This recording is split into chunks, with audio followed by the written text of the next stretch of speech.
ஒரு குடும்பத்தின் மிகப்பெரிய சொத்து எது தெரியுமா? காசு பணமோ, வீடு வாசலோ, நகை நட்டுகளோ, வண்டி வாகனங்களோ எதுவும் இல்லை. மிகப்பெரிய சொத்து குழந்தைகள் தான், வாரிசுகள் தான். ஒரு குழந்தை இந்த உலகத்தில் ஜொலித்திருக்கிறது.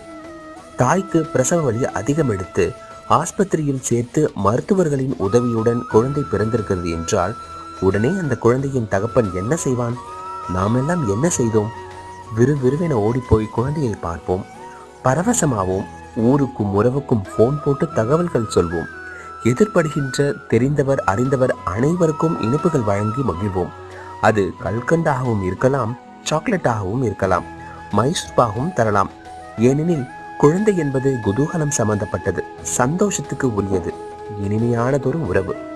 ஆனால் குழந்தை பிறந்ததும் சுற்றியுள்ளவர்களுக்கும் சுற்றத்தாருக்கும் சின்ன கல்கண்டு கொடுத்து கூட மகிழ்ச்சியை பகிர்ந்து கொள்ளாதவர் யார் தெரியுமா?